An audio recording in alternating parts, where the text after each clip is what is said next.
Good evening. Today is Friday, March 4th, 2022, here in Davao City, Philippines. I am Ace Perez, and welcome to the Talking Heads, where we talk about interesting news and entertainment stories in our community straight from the sources. In the name of love and compromise, actress Meg Imperial partners with Tom Rodriguez in the now streaming Vivamax film The Last 5 Years. And now to start our conversation, let's welcome to the show agad-agad walay lain, Miss Meg Imperial. Hi! Hello everyone! Hello po sa lahat ng mga nakikinig at nanonood sa atin tonight. So, hello Ace! Hi Meg, ayong gabi and thank you so much for taking time to be in the show. So we're now live in Sunsar Davao, no? So your Davao Yeah. fans and followers are watching right now. So say hi. And ang gusto ko sa pangalan mo Meg, no? Actually yung Meg Mm-hmm. is parang shortcut siya ng Bisaya word na amiga, which means parang Oh. babaeng kaibigan. So we say Oh, it hi Meg, really? parang gano'n. So parang cool name Hmm. Meg. So Meg Imperial, I, welcome to the show. This is the Talking Thank you for Heads. having And me. yes, we'll be talking about more about your career and your latest film entitled The Last 5 Years, now streaming on Vivamax. So to Viva start Max. with Meg, no, kumusta ang Uh-huh. isang Meg Imperial and kumusta anong pinagkakaabalahan mo sa buhay and sa career mo and life in general? Well, aside from my career in showbiz, yung mga shoots, mga movie promos, um, I am spending time acknowledging more skill set, so studying yung mga programs to gain certificates and at the same time experience for my business because I started during the pandemic a startup company which is a shoutout.ph. So dun yung focus ko whenever I don't have shoots, I don't have uh, work for nasa showbiz. So yeah, Okay, so you have a startup company, startup enterprise. So business. can you Yeah, share more about yes. paano nag-start yon and how is it going right now? Well, it started during the pandemic kasi we lost a lot. Parang yung connection na wala sa atin because of course lahat nasa bahay, lahat social distancing, yung mga nasa ibang bansa, malalayo. So a shoutout .ph is basically a uh, personalized video greetings that you can avail sa mga artista natin locally pa lang. Ah, okay. So, yes. So, ito not just for the birthdays, but also you can use this for yung mga iba't ibang klaseng events or occasions like wedding or gender reveal. You can use it in a lot of ano. So ganun yung concept of the business. So doon nag-start yung yung business when we thought about how are we gonna connect again the people, especially video greeting nowadays. You can only get a video greeting from your idols if may kakilala ka ng kakilala. So how about the people outside of the country na wala? So we want this as a new way to gift Next. your special someone. So yeah, Yeah. It's all about connection. So that's an correct. interesting enterprise. And Mm-hmm. good luck for that, Megno. And now let's talk Thank about you. Meg Imperial as the actress. Okay, so Mm-hmm. you've been playing sexy roles, no, since before pa, no? Started Yeah. with Piedad and then Mundo Bizarre and a lot more. Now, Mm-hmm. for you ba, ano bang ibig sabihin? How do you define sexy? I think sexiness is more than just you showing your body parts. It's also an emotion. It's also an expression. So for me, yun yung real definition of it. When you feel you're sexy, when you feel you're confident, then you're sexy. So it doesn't have to be for me to show a lot of skin. Of course, if it's Hmm. needed, of course, sa role mo and yung story or material is really, um, Wires it. you will bag award or yung talagang character driven na mga kwento or mga story, then why not? If confident ka, diba? So, yeah, I think sexiness comes from your confidence. Yun, confidence, and it comes from within, no? So parang state of mind of Yes, being sexy. correct. So anyone can Mm-hmm. feel sexy, no? And thank you Correct. for that, Meg. No? Now, let's talk about your new film. It's entitled "The Last 5 Years." It's now streaming Mm-hmm. actually on Vivamax, starting Viva today, right? Max. March Yes, 4th. yes, yes. Can you share about the story? Correct. What's the story about the last 5 years, and why people should care about it, and why people should watch it? Okay. The story of the last 5 years is about this couple na sobrang in love sila sa isa't isa. Perfect couple if um, only parehas lang sila ng gusto marating sa buhay. One is willing na to settle down, to embrace yung new chapter of her life, while the other naman is still, not yet ready and trying to heal his own wound pa from the past. So, iikot yung story wherein will they try to compromise to end up together?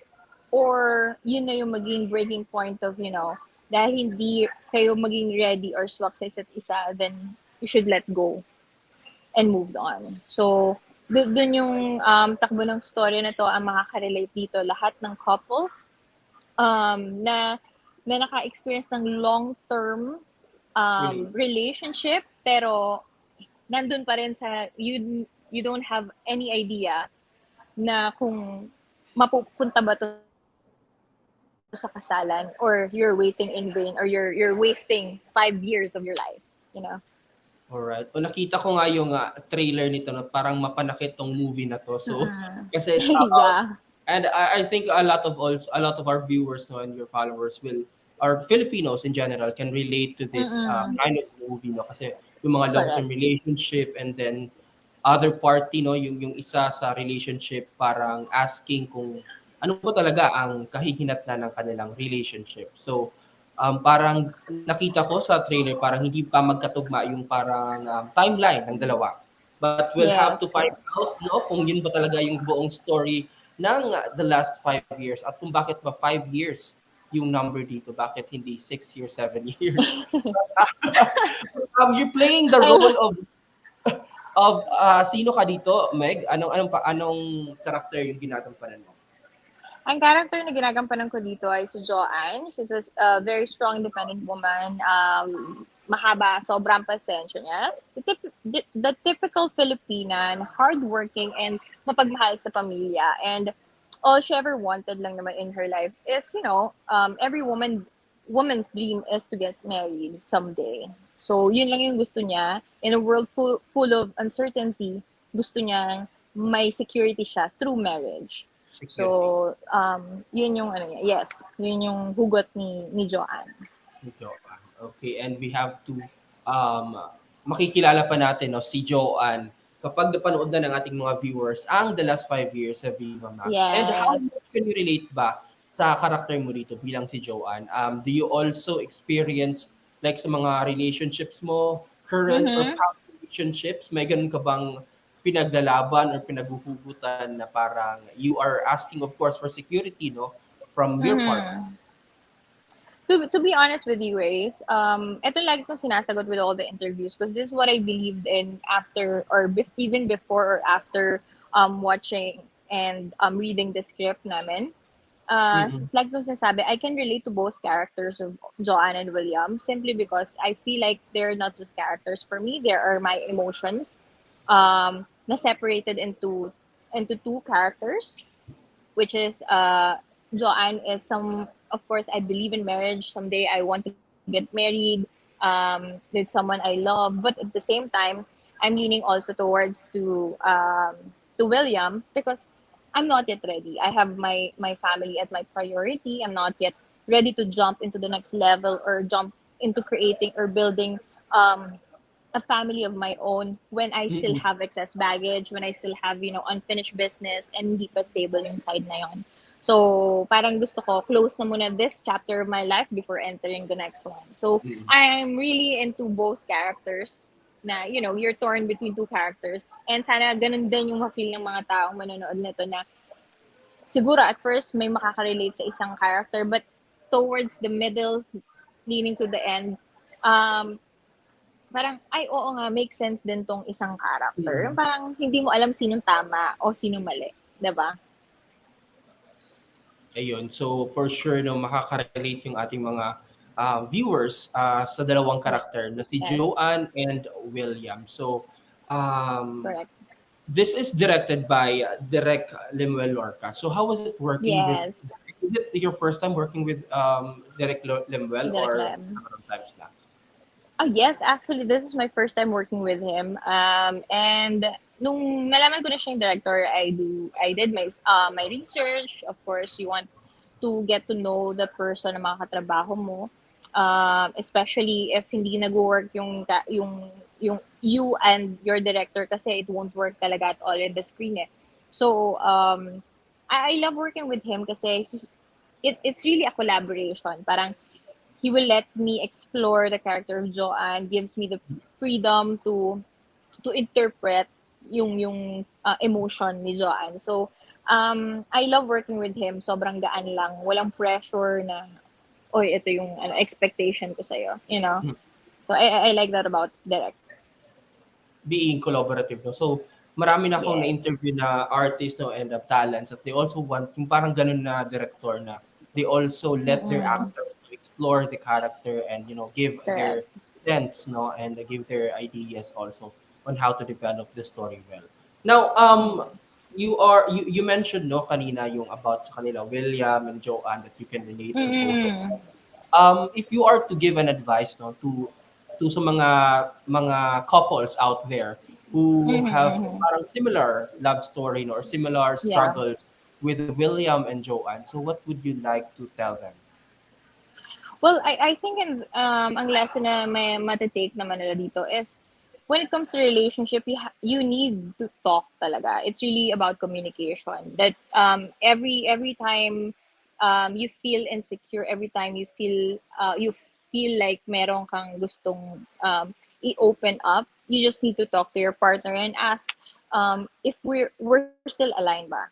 Let's say after a year, and you feel like ano ba to, same pa rin ba tayong vision? Ano, I'm not rushing, but do you have any plans to do this, to get married? Are you, or are we like no labels or ganito? So you really need to communicate your feelings with your partner so that so walang mind games. So you won't waste your time at the same time, hindi mo rin sinasayang yung oras ng partner mo. So it's really about communication talaga. So I hope ganun yung gawin nila sa mga partners nila and don't be shy to voice out your feelings and your frustrations. Ayun, so dapat maging open lang no, pag-usapan yung mga Correct. problema, yung mga dapat walang mind games, especially pag ganun na like 5 years or longer years no, dapat open na sa Exactly. isa't isa because Mm-hmm. at importante na you have to be on the same page no sa relationship. All right. Yes. Now, you are working also. Your leading man here is Tom Rodriguez. This is your first time working with Tom, no? As your lead man. Now, kumusta naman si Tom bilang isang leading man mo? Yes, correct. This is the first time na siya yung the first time working with him as my leading man, but we worked together na before, so we became friends. And working with him, it's really ano lang, fun. I think non-stop yung kwentuhan niyo when you're with Tom kasi sobrang daldal niya talaga. Ikaw yung mapapagod. And I love sobrang dami yung trivias and he's a real geek. Kumbaga, na hindi lang obvious Mhm. by his look, but he's really a geek. And I'm happy na ganun siya kasi it's really parang ang bilis katrabaho kasi hindi ka nahihiya na pag-uusapan niyo about the characters. He's open-minded about yung perspective mo on a certain things, and he will also share yung perspective niya. So, yeah, magaan siyang katrabaho, and I would love to work with him again soon. Ilang weeks ba or months nyo shoot itong last 5 years? Actually kasi nakahati yan eh. So may break Okay. kaming nangyari. So first run namin ng shoot would be like 6 to 12 days. And then half nun, mga 6 days na lang. All right. So Now, yeah, Meg, hanggang. Hmm. ang gap. So may break ng konti sa Mm-mm. sa shooting days. Now, Correct. speaking of Tom, Magno, I'm sorry to ask you this, but I can't let this interview pass because Tom had this controversy recently, no? But would you like to Mm. comment about it, or because some reports were linking you both as part of the reason of the controversy? So, Oh, would you like really? to comment um, I think I saw some of the news that you were talking about, it? Yes, and it was yes. funny. Ha? Actually, it was funny kasi I haven't done any interviews pa aside from interview for my film because it's been a while, since I did a Yes. promo. So, sabi ko, saan galing yun? Parang, what? Am I pregnant? Okay. Ba't wala akong alam? So, I think it's funny that it's funny and it's normal in the industry that once may movie kayo together or project together, ikaw na agad yung nasa na agad yung mata ng tao. Um wala akong connection kasi I'm friends with Tom, I'm friends with Ate Carla. They're both part of my platform, which is a shout out. So I talk to them in a regular basis, and I deal with them both. But I never ask anything about their situation because I respect yung privacy nilang dalawa as a couple. Because if nasa case din nila ako, I would do the same. I don't want people to ask me about our relationship because we're trying to fix the relationship yet, and if people keep asking you and asking you a lot of questions about it, baka hindi niyo na ma-solve yung ano niyo, yung relationship niyo. So, I have no idea what's happening with the relationship. Um, I hope hindi siya totoo. So yeah, that's my say on that. Thank you so much, Megno, for answering that question. Now, Mm-mm. moving on to the next question. How do you define your love life or life in Mm-hmm. general for the past 5 years? Half a My decade. love life or my life? You can choose both. Okay. Or either, Well, either. my life, Ikaw, ikaw yeah, my bahala. life in well, my life in general, I'm in a process wherein I'm learning the curves na outside of show business. Of course, I know that ang daming mas bata sa'yo. So, ikaw, I'm not getting any younger. So, of course, parang nag-iiba yung priority mo. Of course, I love my craft. I love being in showbiz. I love doing films, ganito, acting and stuff. But at the same time, I want peace of mind. So I'm starting to learn a lot of things, started a business, studying because I never graduated high school. So I think the last 5 years of my life um, focus on personal development. That's So good. doon naka-revolve yung time ko during the pandemic na a realization mo that you really need yung skills mo on your own. Kaya yun yung ano ko. But love life in general, I'm happy. I'm currently in a relationship. I kind of relate to the story, but in a different sense. So yeah, All right. So we're looking forward no sa next 5 years of your life here in showbiz and off correct. showbiz, sa pag-explore mo Yeah. pa to different things no outside show business. Now, Correct. nakita ko sa mga promo cards ng Vivamax, and you also shared it na may parang checklist Mm-hmm. na meron ka bang checklist before you get married, or wala naman? Ano yung ano mo? Ano yung parang non-negotiable things mo when it comes to marriage? I think I have two things lang before getting married, well, three to be honest. One, of course, you need to have a partner, a sure partner.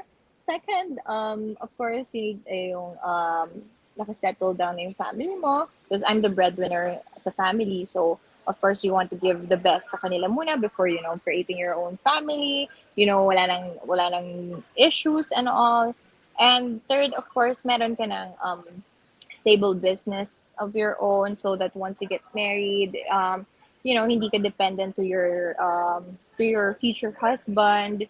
you're independent in a way that matutulungan mo siya. Hindi ka magiging burden, na parang asa lang, bahay, taong bahay. Yun yung ano ko kasi I don't want to be taong bahay talaga, doing nothing. Ayun. So you want to be like an independent, no, and an empowered Correct. woman. Speaking Correct. of Yes. empowered woman, no, ano tayo ngayon? March, it's Women's Month. So mabuhay ang Correct. mga kababaihan nating mga viewers dyan. Now, also sa trailer, Meg, andun yung Mm. parang na-caught yung line ko dun sa, or yung na-highlight yung you feel na as Joanne panis ka na kasi matagal ka nang walang boyfriend. So what do you want to Oo. say to women out there, no, na they feel na panis na rin sila, na sobrang tagal na silang single and they feel like Mm-mm. magiging single na sila for life? Ano yung gusto mong sabihin sa kanila if you have one? Well, when it comes to that, I think for as long as you're single, you need to embrace that. Because once you get married, I'm not yet married, but I feel like once you get married, you can never go back. It's a lifelong commitment in a way. So you need to embrace that fact that you're still single and available and ready to mingle and enjoy life. Because once you jump into the next chapter of your life, wala nang bawian yon. Touch move nga yun eh. So, Touch me. oo, touch move na yan. So, I think yun yung dapat nilang yun doon. Huwag nilang madalian. Kasi once you Yes. improve yourself, ma-attract mo na yung right person. Sila na yung lalapit ko sa'yo. Do So, not it's chase. it's the universe. Yes, do not chase, not just attract people. Yun yung sinasabi nila. Correct. And just enjoy the moment, no, to the single women out Correct. there. And life is not a race. So aabot din yung lalaking para sa inyo. And also to mga lalaki also single for long time, Same. aabot din yung babae. Same Correct. advice from Meg. Now, would you like to invite everyone, Meg, no, to watch your film, The Last 5 Years, now streaming on Vivamax, and paano ba nila mapapanood ito? Yes, hi guys. Hi everyone. Sa mga nakapanood na po ng The Last 5 Years, today, still streaming po yan sa Vivamax. All you have to do is just to download the app, Vivamax, or go to the website, vivamax.net, and then subscribe. Then you can watch The Last 5 Years. So panoorin niyo po ito. This is directed by Lemuel Lorca. At makakasama ko dito si Ayo Aguila, Mart Escudero, and of course, Tom Rodriguez. So sana supportahan niyo po.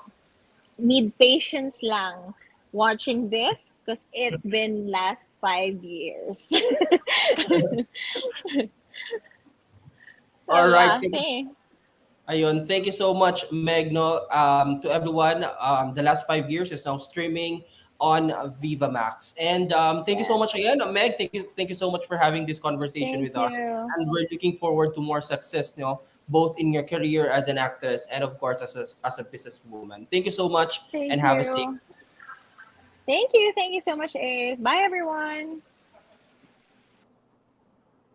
Again, that's Meg Imperial, the lead actress of the now streaming Vivamax film, The Last 5 Years. She will be joining here with Tom Rodriguez, the leading man of the said film. Again, this is directed by Lemuel, for